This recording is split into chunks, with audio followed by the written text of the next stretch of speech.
Amén. Amén. Dios les bendiga. Vamos a continuar con esta serie de sermones del Río de Vida. Y el título para hoy es: Por tanto, ceñid los lomos de vuestro entendimiento. Amén. Esto es con respecto a lo que hemos leído en Primera de Pedro, capítulo 1, versículo 13. Pero antes de comenzar vamos a leer un extracto que mencionó el Señor Jesús en Lucas capítulo 12, versículo 35. Es solamente un versículo, así que lo leeré bastante rápido. Dice: estén ceñidos vuestros lomos y vuestras lámparas encendidas. Que el Señor Jesucristo bendiga su palabra. Padre Celestial, estamos aquí reunidos, Padre Santo, para escuchar de ti, Señor mío.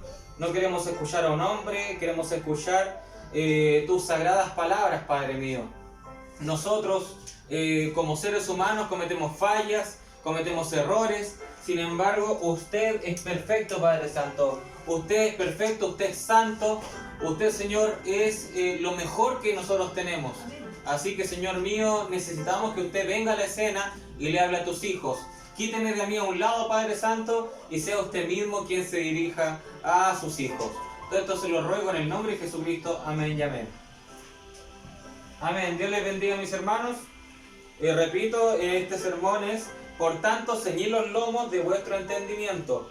Eso es, por tanto, eso es lo esencial, porque en Primera de Pedro, capítulo 1, versículo 13, dice así la Biblia, dice: por tanto, ceñid los lomos de vuestro entendimiento, sed sobrios y esperad por completo en la gracia que se os traerá cuando Jesucristo sea manifestado. Entonces, si nos percatamos, antes de señalar que debemos estar con los lomos ceñidos, aparece un conector, un por tanto. Entonces quiere decir de que lo que venía antecesormente, de manera anterior, es importante. Amén. ¿Y qué es ceñir los lomos? Ya lo hemos hablado ya. Ceñir los lomos es poner toda nuestra determinación, toda nuestra voluntad en realizar un objetivo. ¿Cuál es el objetivo? Vivir la palabra del Señor Jesucristo. Vivir esta palabra, esta gloriosa palabra. Amén. Entonces, eso es ceñir los lomos. Entonces, vamos a analizar los versículos anteriores a el versículo 13 del capítulo 1 de Primera de Pedro. Amén. Entonces, Primera de Pedro, capítulo 1, versículo 1 al 2. Dice así Pedro: Pedro, apóstol de Jesucristo, a los expatriados de la dispersión en el Ponto, Galacia, Capadocia, Asia y Bitinia, elegidos según la presciencia de Dios Padre en santificación del Espíritu, para obedecer y ser rociados con la sangre de Jesucristo. Gracia y paz os sean multiplicadas. Aquí se menciona una palabra bastante interesante, que es la presciencia. Amén. Claramente aquí es un versículo que señala la predestinación. Amén. El Señor Jesucristo nos escogió desde antes de la fundación del mundo para que estuviésemos en estos caminos, para que estuviésemos en este duro pero glorioso caminar. Por eso habla la palabra presciencia. La palabra presciencia es la ciencia anticipada, el preconocimiento. En términos griegos de esta palabra se conoce como prognosis, lo cual significa un conocimiento anticipado de algún proceso. Entonces, la prognosis o presciencia es el conocimiento anticipado de cierto proceso. Entonces Dios, en su presciencia, allá en la eternidad, Dios ya nos tenía ya seleccionados para, dice la Biblia, para obedecer y ser rociados con la sangre de Jesucristo. Amén. Entonces, según estos versículos, anticipadamente Dios nos escogió únicamente en el sentido de que nosotros le sirvamos a Él, que obedezcamos la palabra del Señor, que seamos obedientes a la palabra del Señor Jesucristo. El rey David fue un hombre obediente. Es más, Samuel dice que Dios había escogido un varón, un rey, conforme al corazón de Dios. Y ese era David. Pero, si nos damos cuenta, David cometió muchos errores. David asesinó, David adulteró, David cometió muchos errores. El adulterar, el asesinar, eso no es algo conforme al corazón de Dios. Entonces, ¿en qué sentido el rey David era conforme al corazón de Dios? David era obediente. David era obediente. El rey David, si cometía un error, venía el profeta, se lo decía y David inmediatamente hacía caso a la palabra. Eso es ser conforme al corazón de Dios. Eso es. No ser llevados a nuestra idea. No ser llevados conforme a nuestra propia prudencia. Porque el rey Saúl era un hombre que no era conforme al corazón de Dios. Él tenía su propia opinión. Él tenía su propia forma de hacer las cosas. En una ocasión Dios dijo: arrasa con todo este pueblo enemigo. Mata incluso a los animales, mata incluso a los niños, mata a todo. El rey Saúl, ¿qué hizo? Él tuvo una mejor idea. Dijo: bueno, me puedo llevar estas riquezas, me puedo quedar con este ganado, me puedo quedar con estas pertenencias. Y bueno, eso no agradó a Dios, porque el rey Saúl no era obediente, no era conforme al corazón de Dios. ¿Qué decía la escritura acerca del sacerdocio? Solamente los levitas tenían que llevar el sacerdocio, pero el rey Saúl dijo: bueno, el profeta Samuel se está retrasando, yo mismo, yo soy el rey, yo soy el hombre de máxima autoridad ante el pueblo, yo mismo haré la ceremonia. Y eso enfureció a Dios. Saúl no era un hombre conforme al corazón de Dios, pero David sí lo era. David sí lo era porque David era obediente. Y nosotros hemos sido escogidos, seleccionados, dice la Biblia, para ser obedientes. Para ser obedientes, para ser hombres y mujeres conforme al corazón de Dios. No únicamente lo va a hacer David, sino que nosotros también seremos conforme al corazón de Dios porque obedeceremos la palabra del Señor Jesucristo. También dice que nosotros hemos sido escogidos anticipadamente para ser rociados con la sangre de Jesucristo, para obtener esa gloriosa redención, para obtener ese glorioso privilegio de ser perdonados de todos nuestros pecados, que todos nuestros pecados sean echados al mar del olvido, con ese glorioso privilegio de ser justificados, o sea, desde un principio no cometiste tal falta, porque Jesucristo murió por eso. Jesucristo murió por eso. Amén. Entonces, lo vimos incluso la semana pasada, el domingo pasado. Y a todo esto, entre paréntesis, ¿cuánto Dios nos ha entregado? Todos estos últimos servicios anteriores, Dios ha tomado tanto al pastor y a este predicador para que entregue cosas maravillosas a los hijos de Dios. Amén.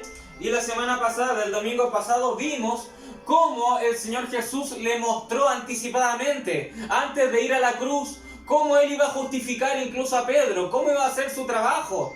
Cuando tomaron prisionero a Jesús, Pedro sacó la espada. Y le cortó la oreja a uno de aquellos soldados que estaban ahí aprisionando a Jesús. Pedro le cortó la oreja a uno de ellos. Y Jesús lo reprendió y dijo: no, Pedro, no hagas esto. Y Jesús, ¿qué hizo? Tomó la oreja y la puso en su lugar, aquel hombre.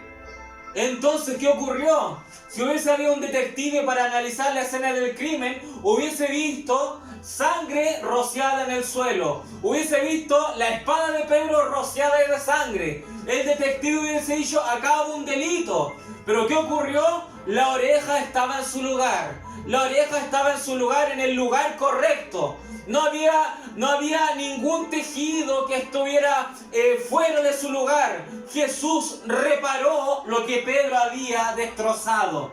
Amén. Y eso es justificar. Eso es justificación. Desde un principio Pedro jamás cortó la oreja. Desde un principio Pedro jamás lo hizo. Jamás lo hizo. Jesús, al justificarnos, deja las cosas como si nosotros jamás las hubiésemos hecho. Y uno dice, pero si en verdad yo lo hice, en verdad yo lo hice, en verdad yo corté la oreja, en verdad yo pequé, en verdad yo hice esto otro. Pero Jesucristo, en su sacrificio, dejó todo el rompecabezas armado, dando a entender que nosotros jamás cometimos ese pecado.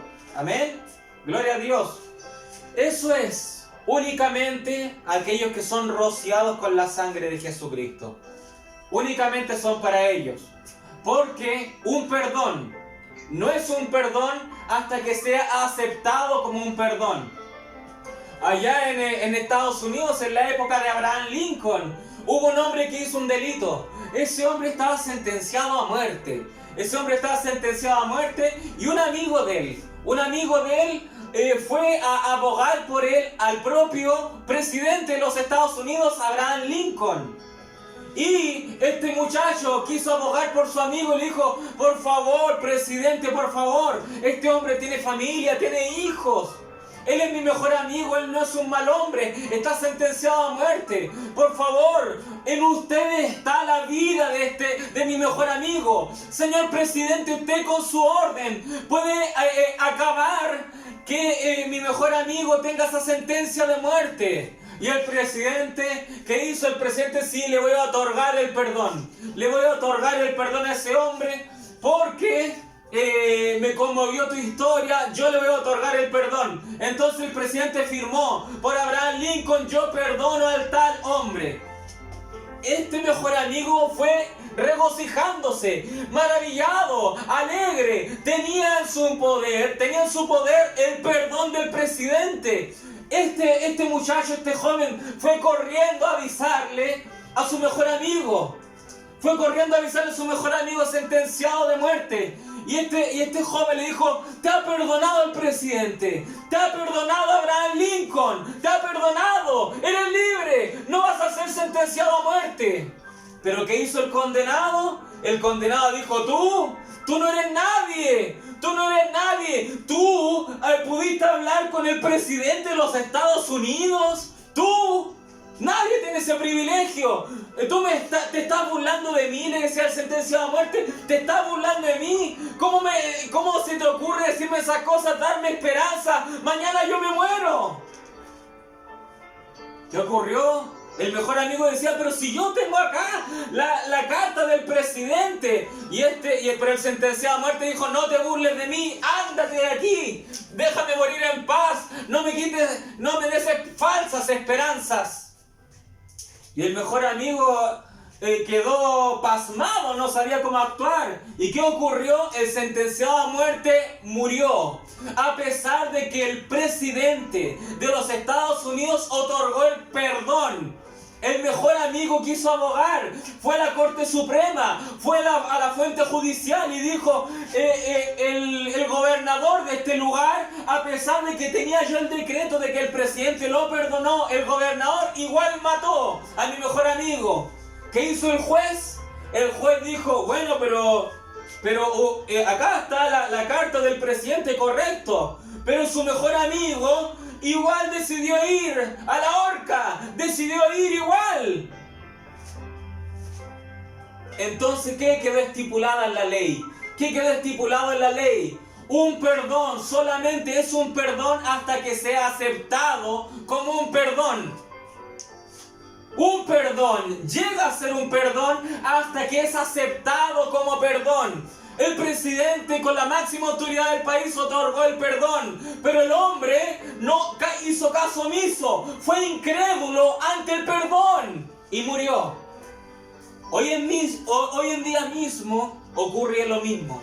Hoy en día mismo ocurre lo mismo. Nosotros predicando el Evangelio, nosotros diciéndole a todo el mundo, Cristo te ama, ven a los caminos del Señor, ven a los caminos del Señor, hay esperanza para ti, hay esperanza para todo aquel que va al Señor Jesucristo. Pero ¿qué dice la gente? No, yo soy muy malo, yo he hecho muchas cosas, yo no puedo dejar mi vida, tú me estás entregando falsas esperanzas. ¿Qué ocurre con ellos? Van directo al lago de fuego, van directo al infierno.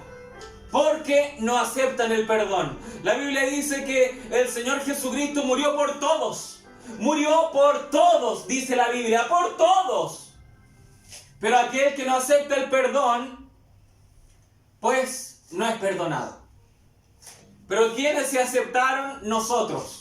Nosotros hemos aceptado de que la sangre de Jesucristo caiga sobre nosotros y su perdón sea eterno para con nosotros y todos nuestros pecados sean echados al mar del olvido. Amén, gloria al nombre del Señor. Ahora versículo 3. Versículo 3 de Primera de Pedro, capítulo 1. Dice así: bendito el Dios y Padre de nuestro Señor Jesucristo, que según su grande misericordia nos hizo renacer para una esperanza viva por la resurrección de Jesucristo de los muertos. Entonces aquí Pedro está predicando de una de las primeras enseñanzas que impartió Jesús, el nacer de nuevo. Amén, el nacer de nuevo. Pedro habla de renacer. Eso es lo que habla Pedro, renacer. Pedro lo llama renacer y Pedro entrelaza el renacer con la resurrección. Amén. Si Jesucristo no resucitaba, esto no se podría lograr, el que nosotros renazcamos. Si Jesucristo no resucitaba, nosotros no podríamos haber renacido. Amén. Gloria al nombre del Señor. En el Éxodo, en Éxodo 12, la Biblia dice que todos debían comer el cordero ceñido los lomos. Todos debían comer del cordero antes que viniese el ángel de la muerte. En el momento de la Pascua, todos debían comer el cordero ceñido los lomos. O sea, tenían que, toda su voluntad, toda su determinación, todo lo de sí, tenían que ponerlo en comer de este cordero. ¿Cómo entrelazamos el comer el cordero con el nuevo nacimiento? Porque Dios señaló que desde la Pascua sería el primer día del año para ellos. Amén. El primer día del año. El primer día del calendario hebreo comienza en la Pascua. Eso es lo que dio como mandato el Dios mismo. Entonces, comiendo el cordero, iba a ser el primer día del año para el pueblo de Israel. Entonces, cuando nosotros nacemos de nuevo, ahí recién comienza nuestro primer día de nuestro calendario espiritual. Ahí comienza nuestro primer día de nuestro libro viviendo para Jesucristo. Nuestro libro de las hazañas de este varón, de esta varona, el cual vive la palabra para el Señor Jesucristo. Ahí recién comienza nuestra vida. Ahí recién comienza nuestra vida en Cristo. Y para poder vivir, nosotros tuvimos que morir. Para poder vivir en Cristo, nosotros tuvimos que morir. Porque Pablo dice que nosotros tenemos que estar muertos para el mundo. Muertos para el mundo. Pablo dice que el viejo hombre que tenemos nosotros, el viejo hombre, debe morir. Este viejo hombre debe morir. Y Pablo dice: ¿por qué soy tan celoso con ustedes? Porque yo los estoy preparando para desposaros con Jesucristo. Los estoy preparando como una novia para desposarlos con Jesucristo. Entonces eso es. Esto es un matrimonio. Tenemos que ser una mujer virtuosa. Tenemos que ser una virgen prudente. Amén. Tenemos que ser una virgen como María, que se cuidó, una virgen como María, la cual aceptó la palabra. Amén. Gloria al nombre del Señor Jesucristo. Y nosotros, al ser esta virgen prudente, al ser esta mujer virtuosa, espiritualmente hablando, el Señor Jesucristo se va a casar con nosotros. Pero nosotros tenemos que dar muerte al viejo hombre. Tenemos que dar muerte al viejo hombre. Porque el Señor Jesucristo no es un adúltero. El Señor Jesucristo no es un adúltero. La Biblia dice que todo hombre que toma una mujer la cual ha sido desposada con otro, el tal adultera. Y el Señor Jesucristo no es un adúltero. Nosotros estábamos en matrimonio con el viejo hombre, con las concupiscencias del mundo, con los afanes del mundo, con problemas antiescriturales. Nosotros estábamos llenos de pecado. El viejo hombre nos poseía. Y como el Señor Jesucristo no es un adúltero, se tiene que dar muerte al viejo hombre. Porque una mujer no puede tener a dos esposos vivos. Amén. Tenemos que dar muerte al viejo hombre para que Jesucristo nos pueda tomar como virgen prudente. Como virgen prudente. A pesar de que teníamos un marido pagano, el Señor Jesucristo nos hace virgen prudente. ¿Por qué? Porque la novia de Jesucristo es sin mancha y sin arruga. María Magdalena la conocían como la ramera del barrio. La ramera, la prostituta del barrio. Amén. Pero cuando María Magdalena conoció al Señor Jesucristo, Jesucristo sacó los pecados de ella y en el aposento alto ella recibió la llenura del Espíritu Santo y nadie podía decirle que era ramera. Dios de lo alto la veía a ella y él decía: esta no es una ramera, para mí ella es una virgen prudente, es una virgen, es una virgen. Y el diablo dice: pero ¿cómo si yo la vi acostándose con uno y con otro? Pero el Señor Jesucristo borró todo lo de ella, lo borró. El libro viejo lo echó al mar del olvido. Y ahora María Magdalena tenía un libro nuevo, el cual es el libro de los hechos de la novia de Jesucristo. Es nuestro caminar en Cristo. Gloria a Dios. Aleluya. Si Dios tomara solamente un minuto de mi libro antiguo, yo no sería merecedor de él. Yo no sería merecedor de Jesucristo. Si tomara un minuto, si leyera un minuto de ese libro viejo, yo no sería merecedor de Jesucristo. Pero ese libro viejo fue echado al mar del olvido. Tu libro viejo ha sido echado al mar del olvido. Y solamente Dios tiene en sus manos el librito de tu vida en Cristo. Tiene en sus manos el librito de las hazañas que has hecho en tu vida viviendo para Cristo. Eso es lo que Dios tiene en sus manos. Gloria al nombre del Señor Jesucristo. Aleluya. Entonces, cuando nosotros renacemos, cuando nosotros nacemos de nuevo, amén, ahí comienza recién nuestra vida espiritual. Ahí recién comienza las primeras palabras de nuestro nuevo libro. Amén.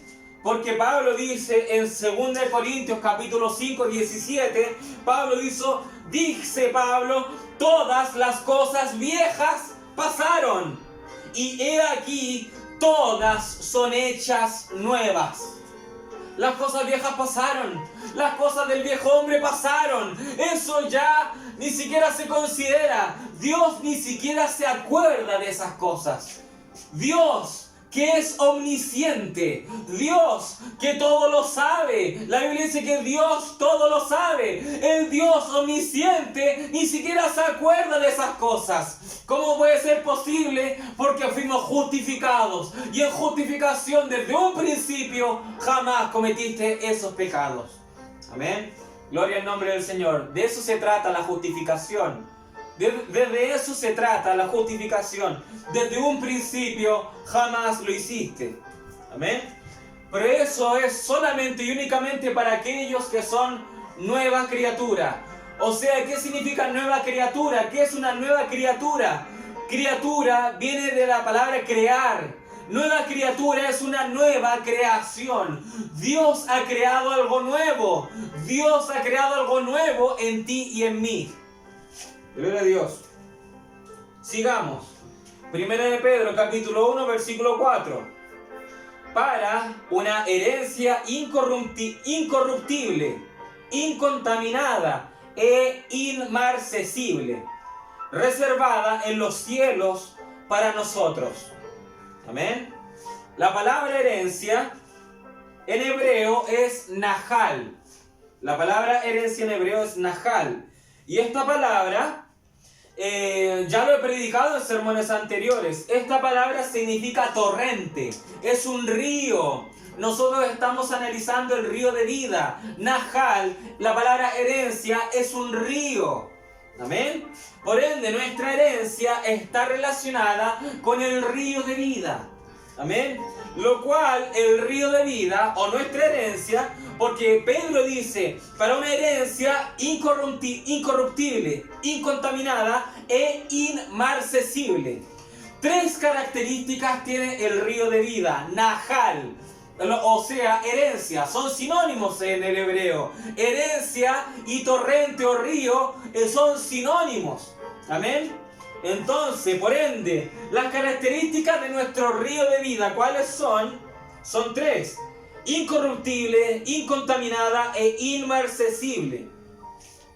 Entonces, incorruptible, en 1 Corintios capítulo 9, versículo 25, dice que los muertos serán resucitados incorruptibles.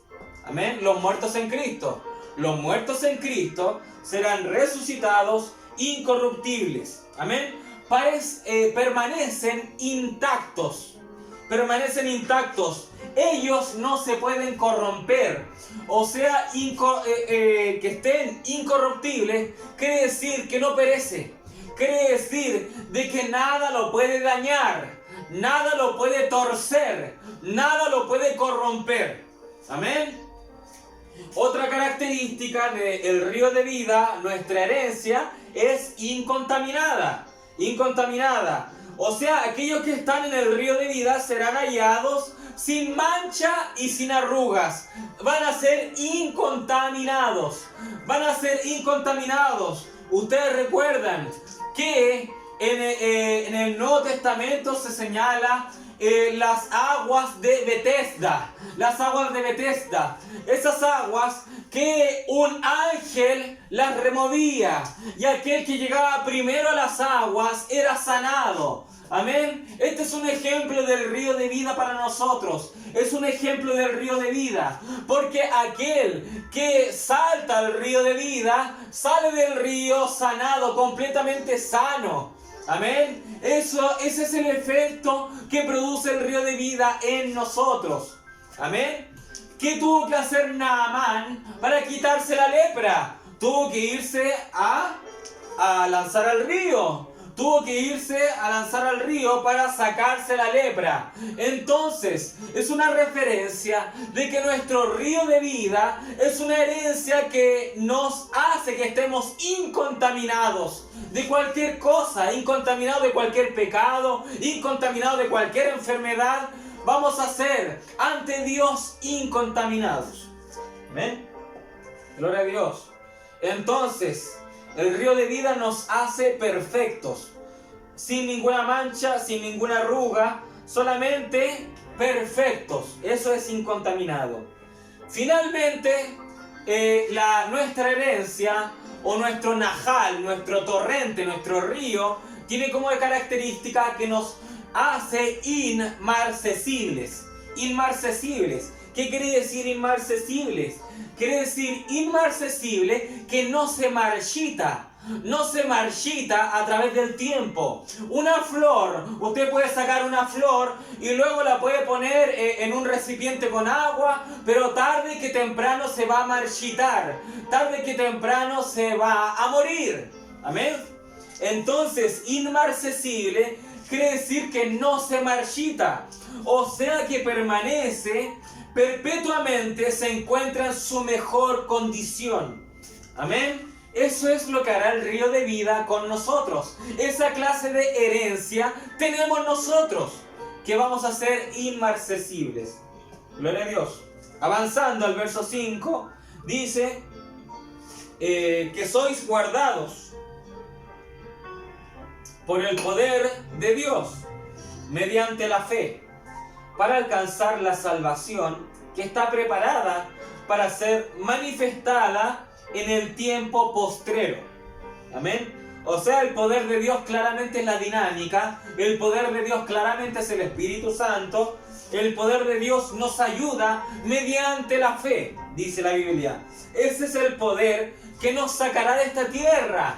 Fe de rapto. Es una fe de rapto, una fe de 7 truenos. Una fe de que nos da arrebatamiento. Fe de arrebatamiento. Amén. Entonces, ese es el poder. Ahora el verso 6. En lo cual vosotros os alegráis, aunque ahora por un poco tiempo, si es necesario, tengáis que ser afligidos en diversas pruebas. Y esto es bastante relevante. Esto es bastante relevante. Amén. ¿Por qué? Porque mientras más probados estamos, ¿qué quiere decir eso? ¿Cuál es la contraparte? ¿Qué es? ¿Qué quiere decir? Si nosotros más recibimos de Dios, más probados seremos. Más probados seremos. Si nosotros, mientras más uno sabe de Jesucristo, más se le demanda. Amén. Más se le demanda. Una minera, la minera tiene que pagar algo que se llama el royalty. El royalty. ¿Qué es el royalty? Es un impuesto. Es un impuesto que se da al Estado por estar relacionado a sus ganancias. Está relacionado a sus ganancias. Y puede haber una minera pequeña, puede haber una minera mediana y puede haber una minera grande. A la minera pequeña no se le demanda lo mismo que a la grande. A una mediana no se le demanda a lo mismo que una pequeña, ni lo mismo que una grande minera. No. A cada una, según su tamaño, según su jerarquía, según cuánto gana, eso es lo que se le demanda. Ese es el royalty. Amén. Entonces, mientras más uno obtiene, mientras más ingresos tenemos, mientras más, espiritualmente hablando ahora, mientras más revelación tenemos, más se nos demanda. Y déjeme decirle algo. Aquí sabemos mucho. Aquí sabemos mucho. En esta iglesia, lo que sale del púlpito es mucha revelación. Por ende, más pruebas, más se le demanda. Entonces, no se acompleje, no se cuestione, oh Señor, ¿por qué soy tan probado? Oh Señor, ¿por qué estoy con este problema? ¿O por qué estoy con esta otra dificultad? Mientras más se sabe, mientras más recibes de Jesucristo, más se te demanda. Amén.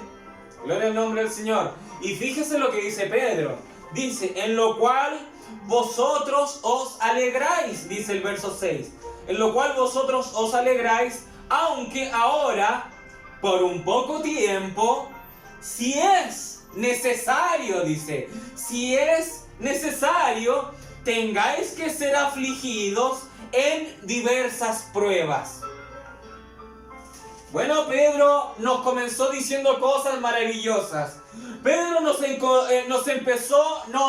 al cielo, Pedro. Nos empezó a hablar de la eternidad, nos empezó a hablar del renacer, nos empezó a hablar de nuestra herencia, que es incorruptible, incontaminada, inmarcesible. Nos llevó al cielo. Estábamos gozosos en el tercer cielo. Pero ahora, en el verso 6, que es el verso de hombre, es el número 6, el número de hombre. Amén. En el versículo 6, que es el número de hombre, el apóstol Pedro, de cual estábamos en el cielo, el apóstol Pedro ahora nos lleva a la tierra. Nos lleva ahora nuevamente a la tierra.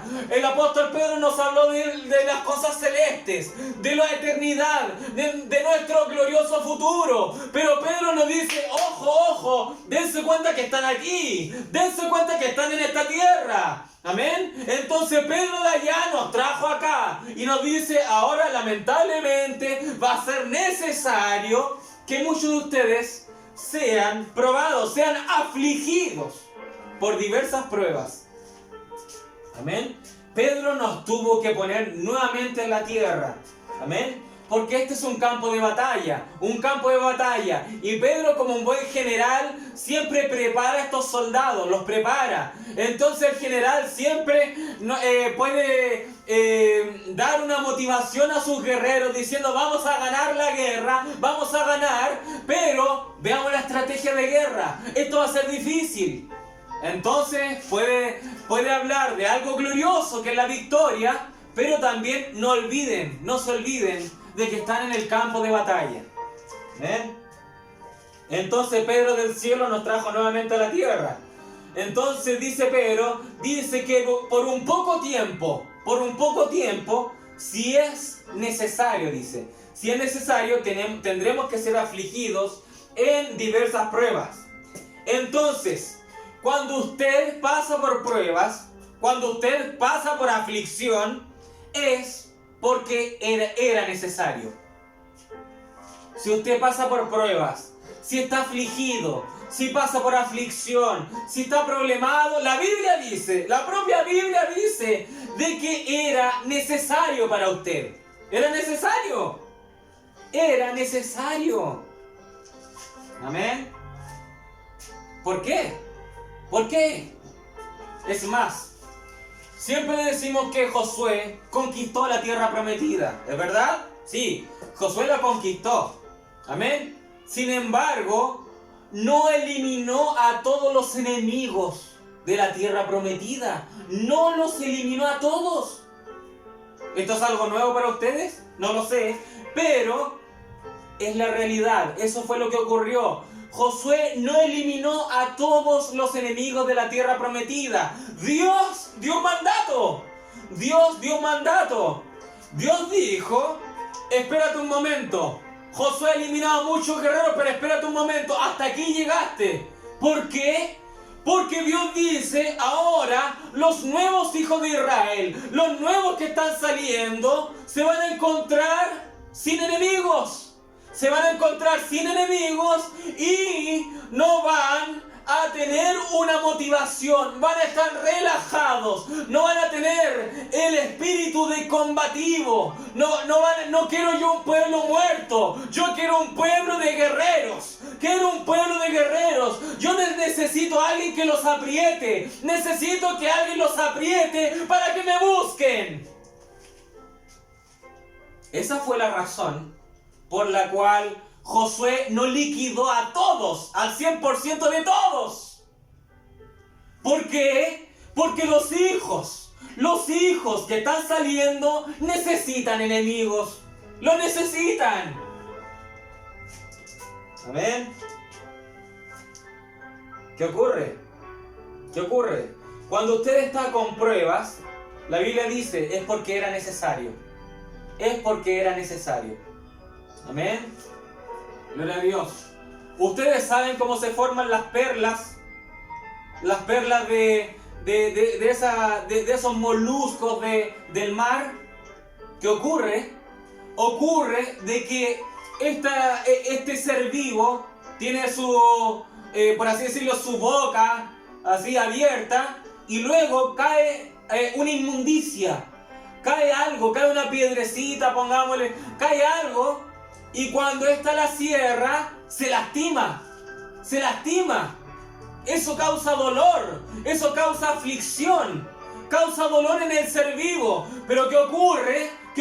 Pasa el tiempo, y ese dolor, quizás no sé qué biológicamente sucede, no sé si soltará una clase de espuma, no sé qué ocurrirá ahí, no sé qué clase de metamorfosis ocurrirá, pero del dolor, cuando después abre su boca, sale una perla. Del dolor, de la aflicción, luego sale un material precioso.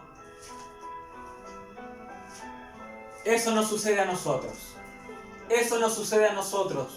De la aflicción, del dolor que pasemos. Era necesario porque del dolor, de algo negativo que nos sucedió, vamos a sacar algo positivo. Amén. Gloria a Dios. Las pruebas, las aflicciones, el dolor por el cual usted pasa, el dolor era necesario para usted. Porque si los jóvenes hebreos, Sadrac, Mesach y Abednego, si los jóvenes hebreos no hubiesen sido lanzados al horno de fuego, jamás el Hijo del Hombre, Jesucristo, se hubiese presentado ante ellos en el horno de fuego. Ellos en el propio horno de fuego presenciaron al propio Jesucristo en medio de ellos, a rescatarlos. Si los jóvenes hebreos no hubiesen sido lanzados a esa prueba, no hubiesen tenido esa experiencia sobrenatural. Amén. Si Daniel no hubiese sido lanzado al foso de los leones, leones hambrientos, si Daniel no hubiese sido lanzado al foso de los leones, jamás Daniel hubiese experimentado ese mover sobrenatural del Espíritu Santo, el ángel de Dios viniéndolo a proteger, generando ese escudo en medio de Daniel. Daniel no lo hubiese experimentado. Gloria a Dios.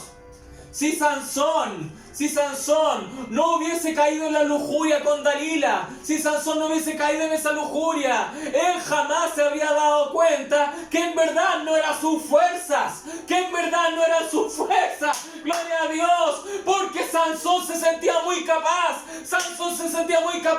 desde pequeño que nació con el poder, desde pequeño que nació con esa fuerza, pero Sansón mató a 1000 filisteos, así de sencillo. Para Sansón las puertas de Gaza eran como pluma, la lanzó como si nada. Pero cuando Sansón se le cortó el cabello, Dalila, la mujer, la serpiente Dalila, le cortó el cabello, Sansón dijo: la fuente de mi poder se fue, ¿Cuánto tiempo estuvo Sansón acarreando el trigo, siendo objeto de burla? Esa era la mayor prueba para Sansón. Sansón decía a todo el pueblo filisteo: todos temblaban ante mi presencia, y ahora yo soy objeto de burla para ellos. Pero si Sansón no hubiese pasado por esa aflicción, jamás se habría dado cuenta que el poder no venía de la cabellera, que el poder no venía de sus propias fortalezas. Sansón, en esos pilares, Sansón dijo: una vez más, Señor,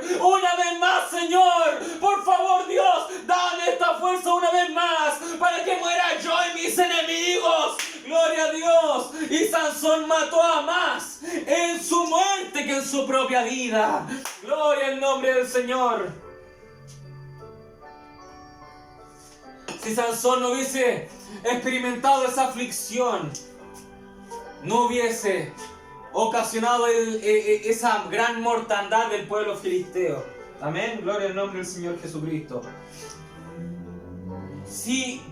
Si no hubiese venido la angustia de Jacob,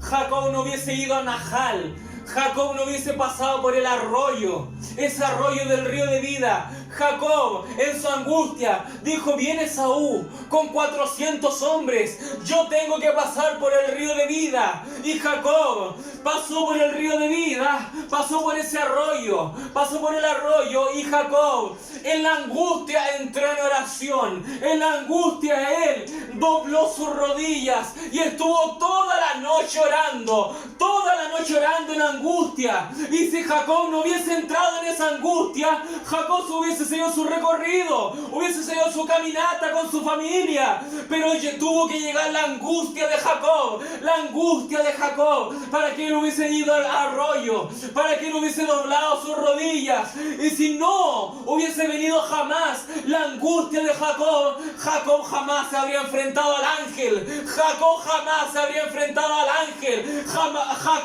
jamás habría recibido un nombre nuevo. Gloria a Dios. Jacob, que significa suplantador, cuando peleó con el ángel, incluso venció. Gloria a Dios. A Jacob se le dio el nombre de Israel. Gloria al nombre del Señor. Su nombre fue cambiado. Las pruebas eran necesarias. Son necesarias las pruebas para el Hijo de Dios. Gloria al nombre del Señor. Si José jamás hubiese sido vendido por sus hermanos, si José jamás hubiese sido traicionado por esa turbia mujer, de la mujer de Potifar, la cual mintió, si José jamás hubiese sido inculpado injustamente y no hubiese jamás ido a la cárcel, José jamás hubiese conocido a un copero, el cual había sido condenado a muerte. ¿Y José qué ocurrió? El copero le dio un sueño, dije, ¿sabes qué? Tuve un sueño extraño. Y José tenía un don, tenía el don de interpretar los sueños porque José era profético, José era profeta. Entonces José dijo, dime tu sueño, yo lo interpretaré porque Dios me bendice. Entonces el copero dio su sueño y José dice, tú serás liberado de aquí, tú serás liberado y tú volverás a tu puesto de trabajo con el faraón. Y el copero quedó pasmado, es verdad lo que ocurre, pero dicho y hecho, sucedió.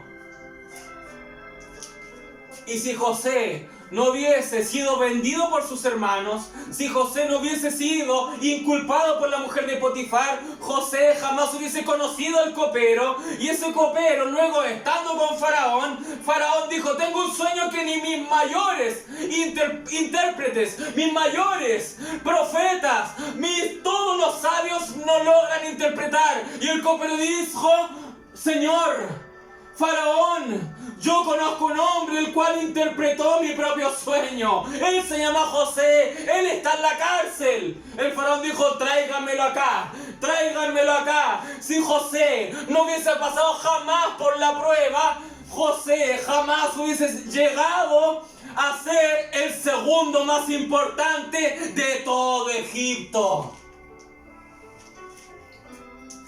El faraón dijo, José solamente estará por debajo de mí.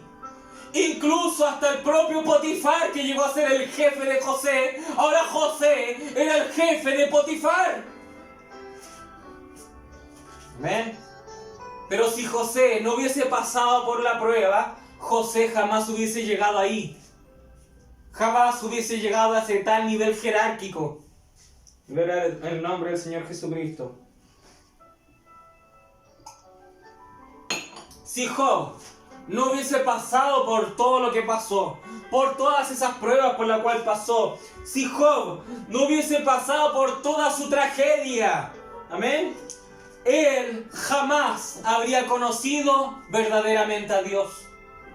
Job jamás lo hubiese conocido verdaderamente, porque cuando Job tuvo después esa experiencia sobrenatural con Dios, Job reconoció y dijo, solamente de oídas te había oído, solamente de oídas te había oído, solamente había escuchado a tal predicador, solamente había leído tal pergamino, pero ahora mis ojos te ven, ahora no te conozco solo de palabras, sino que ahora te conozco por experiencia. Gloria al nombre del Señor. La propia Biblia dice que muchas son las aflicciones del justo, pero de ninguna de ellas será desamparado por Dios. Ninguna de ellas. Gloria al nombre del Señor Jesucristo. Gloria al nombre del Señor Jesucristo. Aleluya. Aleluya. Entonces, si usted está con pruebas, Pedro dice, si usted está con pruebas, es porque es necesario. Si usted está con pruebas, si está con aflicción, la Biblia dice que eso es porque es necesario para usted. Ahora, versículo 7. Para que sometida a prueba vuestra fe, mucho más preciosa que el oro, el cual aunque perecedero, se prueba con fuego, sea hallada en alabanza, gloria y honra, cuando sea manifestado Jesucristo. El oro se prueba con fuego. Aquí la Biblia hace una relación con el oro y nuestra fe. Dice la Biblia que Dios tiene que probar nuestra fe. la cual es mucho más preciosa que el oro. Y acá Pedro habla de un dato metalúrgico.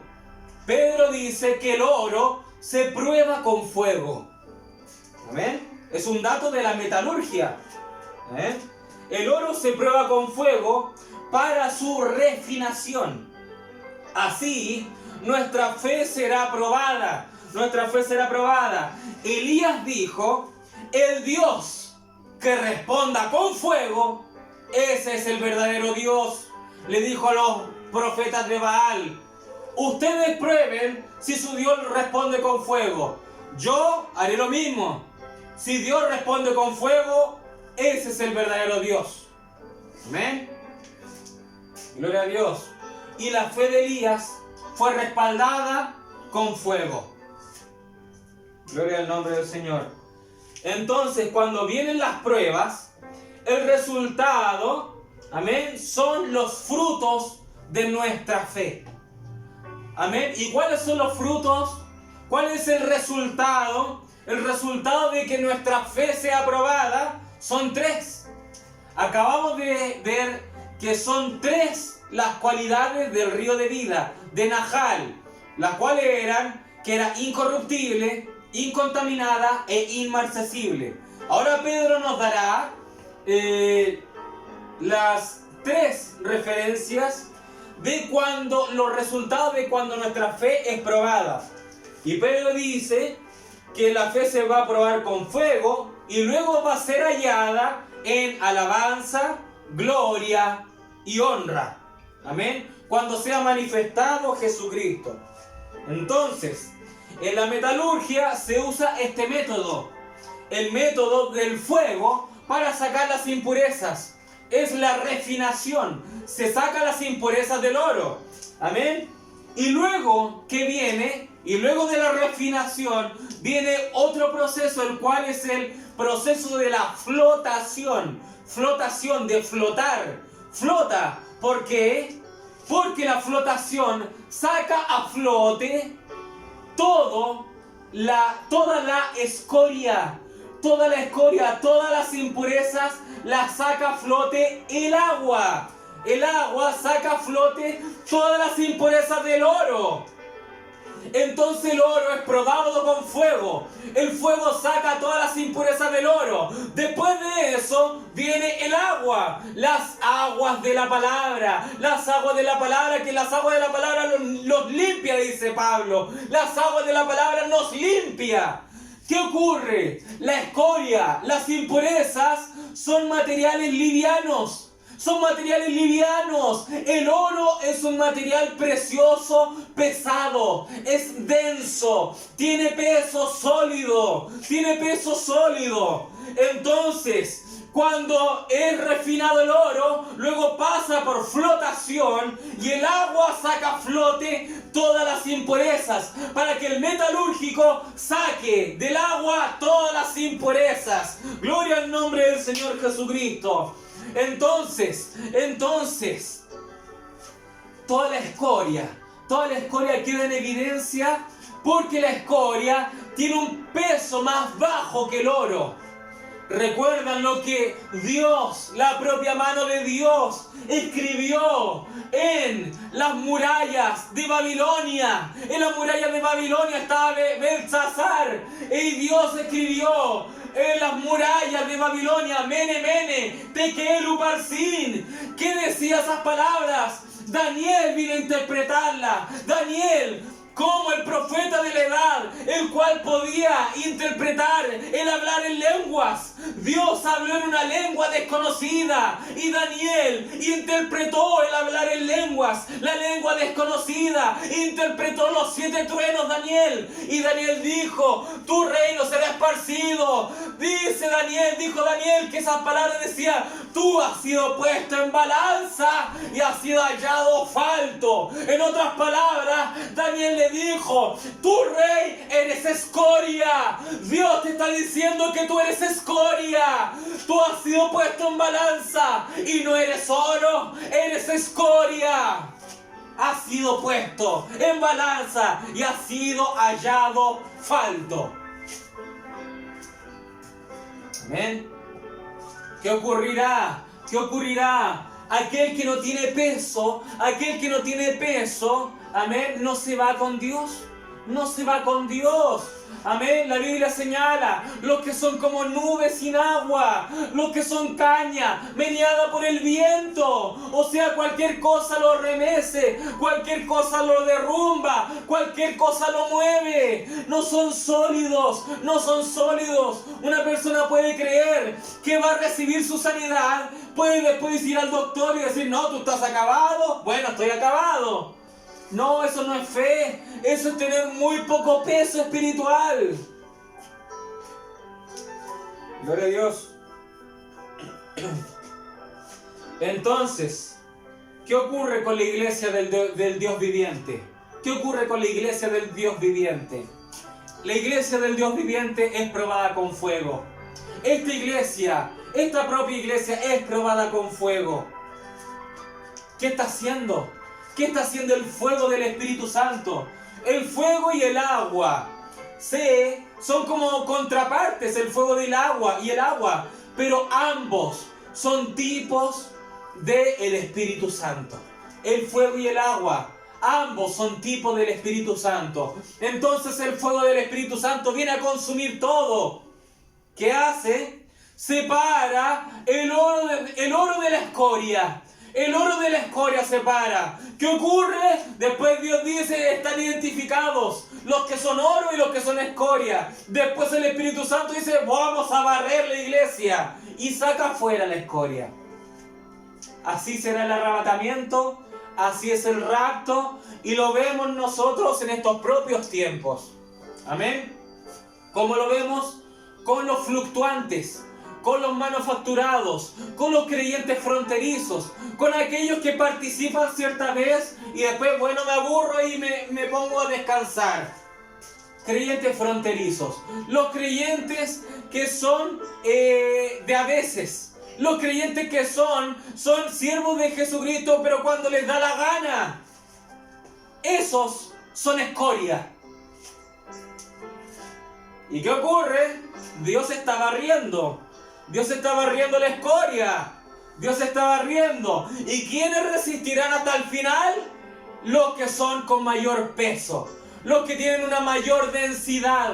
Aquellos que han sido probados con fuego y agua y han permanecido. Han sido probados con fuego y agua y han permanecido fieles a Jesucristo. Las pruebas no lo pueden remecer. Los problemas del mundo no lo pueden remecer. La enfermedad no lo puede remecer. No lo puede mover. Porque el viento puede soplar muy fuerte. El viento puede soplar muy fuerte. Pero la montaña jamás le reverencia al viento.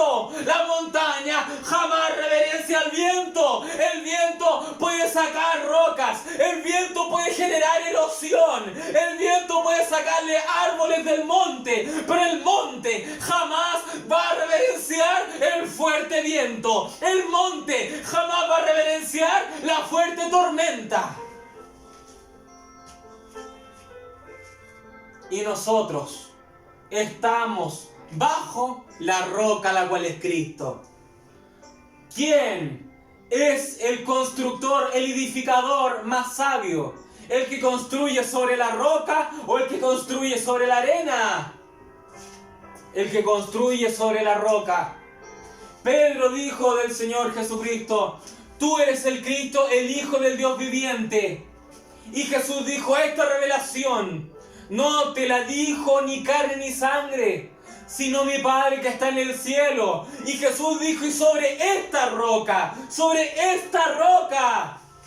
¿cuál roca? La roca de la revelación, la roca de la revelación, dice Jesús, dijo, sobre esta roca edificaré mi iglesia. Nosotros estamos edificados en la roca, la cual es Cristo. Pablo dijo, la roca movía al pueblo de Israel, la roca que se movía con el pueblo de Israel, allá en el desierto. Pablo dijo que esa roca era Cristo. Gloria a Dios. Y nosotros estamos siendo edificados en la roca, la cual es Cristo. Gloria al nombre del Señor. Aleluya. Entonces, Pedro dice que puede que sea necesario que tengan aflicción por diversas pruebas. ¿Por qué? Porque las pruebas, el Espíritu Santo viene y nos prueba el Espíritu Santo. Dios no nos tienta, Dios nos prueba. Y Dios nos prueba con fuego y agua. Amén. Refinación y flotación. Amén. Gloria al nombre del Señor. Aleluya. Entonces Dios trae pruebas a la iglesia. Dios trae prueba. Amén. ¿Qué ocurre con las pruebas? Amén. Muchos empiezan a mostrar sus colores. Algún hermano dijo algo de alguna hermana. ¿Y qué ocurre? Produce un conflicto. ¿Y qué dicen? Lo primero que hacen, bueno, me voy de la iglesia. Inmediatamente. Quizás alguien tenga un problema, algo así, el pastor no tiene tiempo. Es una prueba, el pastor no tiene tiempo. Bueno, el pastor no se preocupa de mí, me voy de la iglesia. Amén.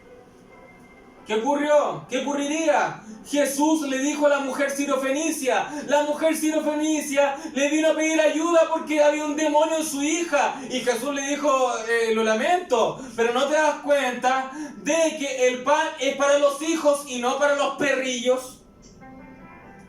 Jesús le dijo a la mujer sirofenicia, la mujer griega, que era un perrillo. Jesús la trató de perro. ¿Qué sucedería hoy en día en la iglesia si el pastor Jesús le dijera, oiga, usted está ladrando como perro aquí en la iglesia? Adiós, pastor Jesús, me voy de la iglesia. Inmediatamente.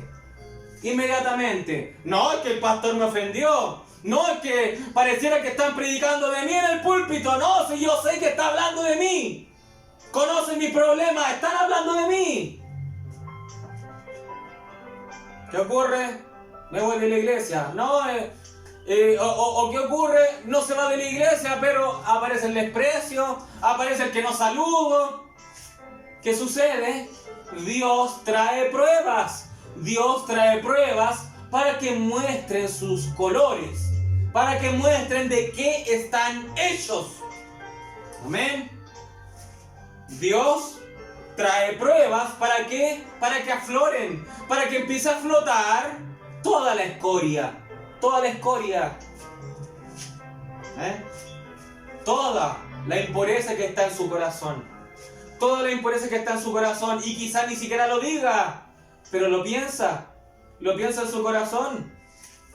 Hay ocasiones donde piensan mal del ministro, empiezan a decir hoy que está muy largo el sermón hoy día. No lo dijo, lo pensó. ¿Qué ocurre? El pastor no lo escuchó, el predicador no lo escuchó, pero ¿quién sí lo escuchó? Dios. Amén. Porque nosotros estamos siendo gobernados, porque hay una bifurcación en nosotros. Está nuestra esfera consciente y nuestra esfera inconsciente. Y Dios tiene que tomar dominio de ambos entre nosotros. De ambos. ¿Qué es? Nuestra esfera consciente. ¿Qué sucede? Un hombre que comete adulterio. Lo hace conscientemente. Él hace que su esposa no se dé cuenta. Va sigilosamente. Hace todos los trámites para hacer calzar el horario. Maquina todo. Para que no se dé cuenta, para que digan, aquí no ha pasado nada.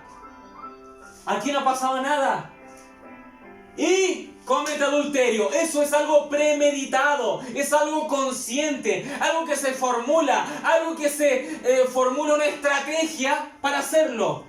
Esfera consciente. Pero ¿qué de la esfera inconsciente? Alguien puede ir caminando en la calle, ve una mujer hermosa. No, yo soy casado, no puedo cometer adulterio, pero bastante buena que está. Inconsciente. No formuló la misma estrategia de que no se dé cuenta mi esposa, pero inconscientemente, la esfera inconsciente lo tomó. La esfera inconsciente en él no manifiesta adulterio, en él no manifiesta lujuria. Todos los demás pueden decir de él, no, si él es tan puro, él es tan puritano, él es un santo. Pero por dentro inconscientemente está como un pervertido viendo mujeres. Inconsciente. Resulta ser que nuestra esfera consciente es la punta del iceberg. Un iceberg allá en el polo norte, en el polo sur. Uno ve un iceberg y dice, oh, bueno, una montañita. Pero debajo de él, debajo del mar, hay una tremenda roca de hielo. La punta del iceberg es nuestra esfera consciente. Lo demás es todo lo inconsciente. Lo demás es todo lo inconsciente. Nuestra esfera consciente. Un vecino nos está molestando. Un vecino nos está molestando y uno se abre la puerta y empieza a alegar, oiga vecino, ¿cómo se le ocurre? Se ponen hasta de acuerdo, le dicen a la esposa, voy a pelear con este porque me tiene hasta acá. Esfera consciente. Esfera inconsciente. En la esfera inconsciente los vecinos están haciendo una fiesta al lado. Oye, estos vecinos de y empiezan a empapelarlo de palabrotas. Pero no va a alegar. Pero si lo piensa, si lo dice en su corazón. Y dicen, ay, tú que vas tanto en tu auto, ojalá que te vayas al barranco. No lo mató, pero sí lo mató en su corazón. Esfera consciente, esfera inconsciente. ¿Amén? Y Dios tiene que apoderarse de ambas esferas. Porque la esfera consciente es lo que los demás ven. Es lo que los demás ven. No, si yo... Todos piensan que soy un buen cristiano. Todos piensan que soy un buen cristiano. Pero su esfera inconsciente está sucia. La esfera consciente es el 10%. La esfera inconsciente es nuestro 90%. Y algunos piensan, no, yo tengo el 10% ganado, nuestra esfera consciente la tengo ganada, yo no robo, yo no adultero, no roba. Pero ve que su vecino trae el tremendo automóvil y uno dice, ay, qué gana, no, si te lo robaste, no, si fue por el narcotráfico, no. ¿Qué ocurrió? En su corazón le robó el auto. Pero no fue allá, no fue a abrir el auto y no se lo llevó. No. Pero se lo robó en su corazón.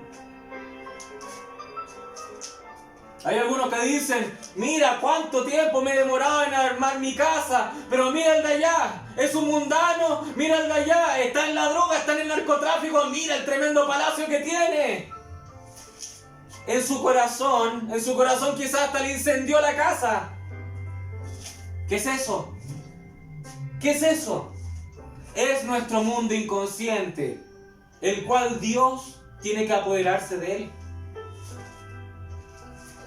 Gloria a Dios. Las pruebas sacan a flote de qué estamos hechos. Gloria al nombre del Señor. Vamos a ir un poco rápido con los siguientes versículos. Primera de Pedro capítulo 1, versículos 8 al 12. Porque la próxima semana vamos a poner más hincapié a este versículo 7 que acabamos de leer. El versículo 7 donde vemos la alabanza, son las virtudes que provocarán las pruebas en nuestra fe. La alabanza, la gloria y la honra. El próximo domingo lo veremos con más detalle. Sigamos con los versículos que vienen. Dice así, 1 de Pedro capítulo 1, versículo 8 al 12. ¿A quién amáis sin haberle visto? Amén. ¿A quién amáis sin haberle visto? Tomás dijo, si yo no veo a Jesús acá mismo y yo no puedo tocar las llagas de sus manos, si no puedo tocar la llaga en su costado, yo no voy a creer. Así de simple. No me van a convencer de que Él resucitó. ¿Y qué ocurrió? En un abrir y cerrar de ojos, Jesús dijo, ¿qué estabas diciendo, Tomás? ¿Qué estabas diciendo? Acá estoy, Tomás. Tú dijiste que no ibas a creer que yo resucité. Pues aquí estoy. Aquí están mis manos. Aquí está mi llaga del costado. Tomás cayó derrumbado. Tomás cayó derrumbado. Amén. Y Jesús le dijo, sí, Tomás, pero ahora creíste porque me viste. Más bienaventurados los que no han visto, más han creído. Gloria al nombre del Señor. Gloria al nombre del Señor. Nosotros no tuvimos la experiencia de ver al Maestro cara a cara cuando resucitó, pero sí hemos tenido la experiencia del Espíritu Santo, que es el Maestro mismo viviendo en nuestros corazones. Gloria al nombre del Señor, porque bienaventurados los que no han visto, más han creído. En una ocasión Pablo fue ante los griegos a predicar ante los griegos y tenían lleno de ídolos. Ahí tenemos a Zeus, ahí tenemos a Hércules, ahí tenemos a tantos dioses paganos. Pero había uno en una lápida, el cual decía el Dios invisible. Y Pablo dijo, ese es mi Dios. Ese es mi Dios, ese es mi Dios, el Dios del invisible, el Dios del invisible. Pablo le dijo, todas esas estatuas pueden tener ojos, mas no ven, tienen oídos, mas no los escuchan, tienen boca, mas no hablan. Pero mi Dios, ustedes no lo pueden ver, pero si lo escucho, si yo lo escucho, yo escucho a mi Dios. Gloria al nombre del Señor Jesucristo. Pablo dijo, yo soy de eso, yo soy de ese Dios, el Dios invisible, ese es mi Dios. Gloria al nombre del Señor. Pedro acá dice, ustedes le aman sin haberles visto. Sin haberle visto le aman. Gloria al nombre del Señor. ¿Y cuánto aman a Cristo en este día? ¿Cuánto aman al Señor Jesucristo en este día? No lo hemos visto con nuestros ojos, no lo hemos visto, pero sí lo sentimos, sí lo sentimos. Gloria al nombre del Señor. Algún ateo puede decir, ¿has visto tu Dios? ¿Has visto tu Dios? Bueno, y tú, ateo, cuando vas a la calle, cierra tus ojos, ¿sientes el calor del sol?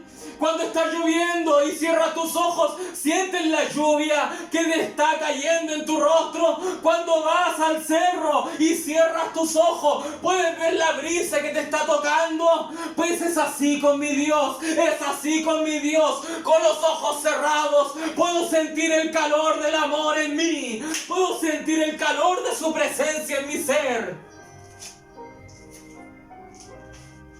Con nuestros ojos no lo hemos visto, pero hay una promesa de que más allá del puente, cuando la trompeta sea tocada, dice la Biblia, que nuestros ojos le verán. Nuestros ojos le verán. Y nuestros ojos, con lágrimas, Él enjugará toda lágrima de nuestros ojos. Porque hemos sido probados con fuego y agua. Gloria a Dios. Todas las pruebas que te han sacado lágrimas de sangre, toda la aflicción, Él enjugará. Y la Biblia dice que Él tornará tu lamento y te ceñirá en alegría. Te ceñirá en alegría. Serán ceñidos tus lomos en alegría. Dice la Biblia, has cambiado mi lamento en baile y me ceñiste de alegría. Gloria a Dios. Entonces Pedro dice, ¿a quién amáis sin haberle visto? ¿A quién creyendo, aunque ahora no lo veáis, os alegráis con gozo inefable y glorioso, obteniendo el fin de vuestra fe, que es la salvación de vuestras almas? Los profetas que profetizaron de la gracia destinada a vosotros, inquirieron y diligentemente indagaron acerca de esta salvación. Pedro nos está diciendo, los profetas de antaño, los profetas del pasado, todos ellos hablaron de las promesas que ustedes están viviendo. Amén. Nosotros estamos viviendo de esas promesas. Incluso hay un pasaje en la Biblia que llama a todos aquellos que estuvieron en el desierto, que vivieron todo lo que vivieron con Moisés, con Josué. Están hablando de todo el pueblo de Israel de antaño. Los habla, los trata de profetas. ¿Pero por qué? ¿Por qué? Porque ellos vivieron lo que nosotros estamos viviendo en lo espiritual. Ellos vivieron en la Escritura lo que nosotros estamos viviendo en lo espiritual. Toda aquella persona que fue guiada por Jesucristo fue un profeta para nosotros, porque ahora nosotros espiritualmente estamos viviendo eso. Gloria a Dios. Entonces, Pedro dice que los profetas que profetizaron de la gracia destinada a vosotros inquirieron y diligentemente indagaron acerca de esta salvación, escudriñando qué persona y qué tiempo indicaba el Espíritu de Cristo que estaba en ellos, el cual anunciaba de antemano los sufrimientos de Cristo y las glorias que vendrían tras ellos. A estos se les reveló que no para sí mismos, sino para otros, administraban las cosas que ahora os son anunciadas, por los que os han predicado el Evangelio por el Espíritu Santo enviado del cielo, cosas en las cuales anhelan mirar los ángeles. Está hablando de la revelación, Pedro. Está hablando de todo lo que está siendo anunciado. Aparte de allá de todo lo que entregó, de nuestra herencia del río de vida, de los resultados que ocasionan las pruebas, que es alabanza, gloria y honra. Y está hablando de los padecimientos de Cristo, pero la gloria que se obtuvo de esto. Pedro está hablando de todo lo que predicaron los profetas y el evangelio que está siendo anunciado ahora. Es la revelación que incluso los ángeles anhelan mirar. ¿Qué ocurre? Este libro estaba sellado con 7 sellos. En Apocalipsis dice que la palabra estaba sellada con 7 sellos, que nadie podía tocarlo, ni siquiera verlo. Pero ahora el librito está abierto para nosotros. Lo que anhelaban ver los ángeles, ahora nosotros lo podemos ver. Podemos ver la revelación de Jesucristo en este último tiempo. Toda la revelación que es dada para nosotros. Amén. Entonces Pedro habló de la revelación y dice ahora Pedro, por tanto, la revelación dice que anhelan incluso ver los ángeles. Entonces Pedro dice, por tanto, ceñid los lomos de vuestro entendimiento. Ceñid los lomos. Que el Espíritu Santo venga y ciña nuestros lomos. El Señor Jesucristo dijo que vuestros lomos estén ceñidos y vuestras lámparas estén encendidas. Amén. Porque somos vírgenes prudentes. Las 5 vírgenes prudentes tenían aceite en sus lámparas. O sea, tenían fuego en sus lámparas. Tenían encendidas sus lámparas. Las lámparas de la palabra. Y no solamente hay luz en la lámpara de la palabra, si hay fuego en ella. El fuego del Espíritu Santo. Amén. Por eso Pedro dice, ceñid los lomos de vuestro entendimiento. ¿Para qué? Para recibir la revelación que incluso los ángeles anhelan mirar. Los ángeles, los cuales tenían el libro de la vida, el libro de la revelación, el libro de los 7 sellos. Los libros de 7 sellos los tenían sellados. Los ángeles no podían mirar el libro. Pero Pedro dice ahora, este evangelio es anunciado a vosotros y ustedes, es para ustedes lo que los ángeles anhelaban mirar. Y ahora el libro de los 7 sellos, el libro está abierto. Tenemos la apertura de la palabra. El tercer jalón es la apertura de la palabra. El mensaje predicado por el profeta, que ahora lo tiene la novia de Jesucristo en sus manos. Así que nosotros tenemos en nuestras manos lo que los ángeles anhelaban mirar. Gloria a Dios. Aleluya. Ahora para enfatizar, ahora nos vamos de que en nuestro corazón, en nuestra alma, tiene que ser ceñida por el Espíritu Santo, para que nuestro entendimiento sea ceñido por el Espíritu Santo, para hacer trabajar nuestra fe. Y para que el Señor Jesucristo, cuando venga por nosotros, halle en nosotros una fe de rapto, la cual tenga alabanza, gloria y honra, lo cual señala Pedro en el versículo 7. Cuando se manifieste Jesucristo, hay en nosotros, a través de las pruebas, que va a ser probada con fuego, nuestra fe que sea hallada cuando se manifieste Jesucristo, alabanza, gloria y honra. Esos son los resultados de la fe de rapto. Alabanza, gloria y honra. Dios les bendiga. Espero que hayamos aprendido algo. La próxima semana seguiremos profundizando. Un gran shalom.